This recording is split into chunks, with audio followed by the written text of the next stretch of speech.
Assalamualaikum warahmatullahi wabarakatuh.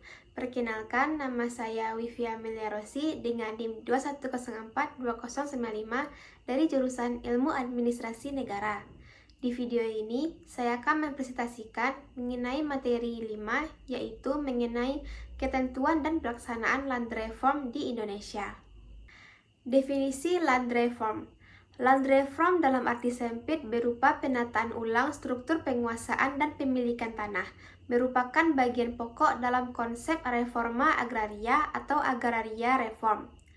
Land reform dalam arti luas yaitu perombakan mengenai pemilikan dan penguasaan tanah serta hubungan-hubungan hukum yang bersangkutan dengan penguasaan tanah disebut land reform dalam arti sempit. Land reform adalah redistribusi tanah sebagai upaya memperbaiki struktur penguasaan dan pemilikan tanah di tengah masyarakat, sehingga kemajuan ekonomi dapat diraih dan lebih menjamin keadilan. Tujuan umum land reform. Tujuannya yaitu mempertinggi penghasilan dan taraf hidup para petani penggarap tanah sebagai landasan atau prasyarat untuk menyelenggarakan pembangunan ekonomi menuju masyarakat yang adil dan makmur berdasarkan Pancasila. Adapun tujuan khusus land reform, yaitu yang pertama, untuk mengadakan pembagian yang adil atas sumber penghidupan rakyat petani yang berupa tanah. Yang kedua, untuk melaksanakan prinsip tanah untuk tani agar tidak terjadi lagi tanah sebagai objek spekulasi dan pemerasan. Yang ketiga, untuk memperkuat dan memperluas hak milik atas tanah bagi setiap warga negara. Yang keempat, untuk mengakhiri sistem tuan tanah dan menghapuskan kepemilikan penguasaan tanah secara besar-besaran dengan tak terbatas. Yang terakhir, untuk mempertinggi produksi nasional dan mendorong terselenggaranya pertanian yang intensif secara gotong royong dalam bentuk kooperasi dan bentuk gotong royong lainnya untuk mencapai kesejahteraan yang merata dan adil. Land reform juga memiliki beberapa program.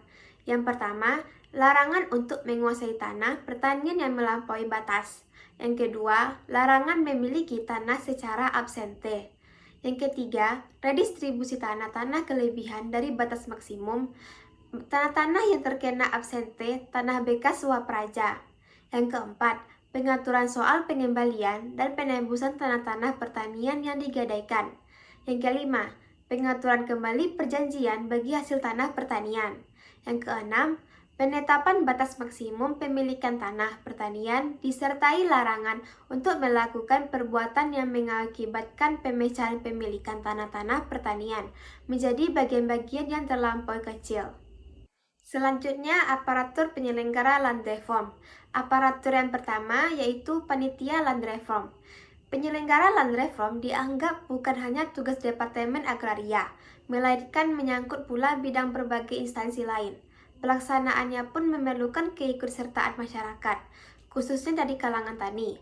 Oleh karena itu, perlu adanya koordinasi yang diwujudkan dalam bentuk panitia land reform, mulai dari tingkat pusat sampai desa. Aparatur selanjutnya yaitu Yayasan Dana Land Reform. Kegiatan Yayasan Dana Land Reform telah dibekukan. Untuk selanjutnya, pelaksanaan land reform dibiayai dari anggaran pendapatan dan belanja negara atau APBN dengan peraturan Kepala Badan Pertahanan Nasional nomor 1 tahun 1992. Pembayaran uang pemasukan untuk tanah yang direstribusikan kepada Bank Rakyat Indonesia, unit desa atau cabang BRI di kabupaten atau kota madian setempat. Yang ketiga, pengadilan land reform.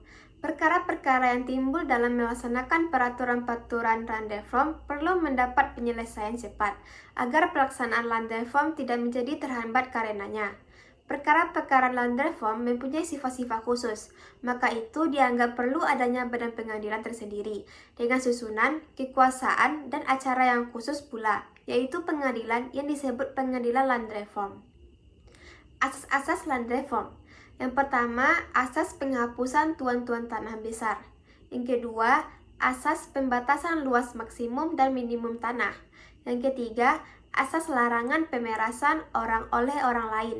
Yang keempat, asas kewajiban mengerjakan atau mengusahakan sendiri secara aktif atas tanah pertanian.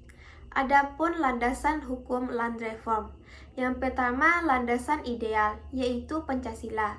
Yang kedua, landasan konstitusional, yaitu pasal 33 ayat 3 UUD 1945.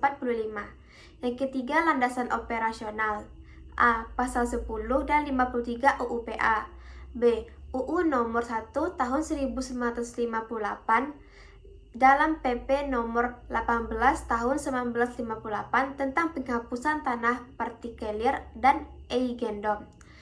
C. UU nomor 56 tahun 1960 tentang penetapan luas tanah pertanian. D. UU nomor 2 tahun 1960 Inpres nomor 13 tahun 1980 tentang perjanjian bagi hasil. E. PP nomor 224 tahun 1961, PP nomor 41 tahun 1984 tentang pelaksanaan pembagian tanah dan pembayaran ganti rugi. Yang terakhir, peraturan pemerintah nomor 4 tahun 1977 tentang pemilikan tanah secara absente oleh para pensiunan pegawai negeri. Baiklah, sekian video presentasi dari saya. Jika ada kesalahan kata, saya mohon maaf. Wassalamualaikum warahmatullahi wabarakatuh.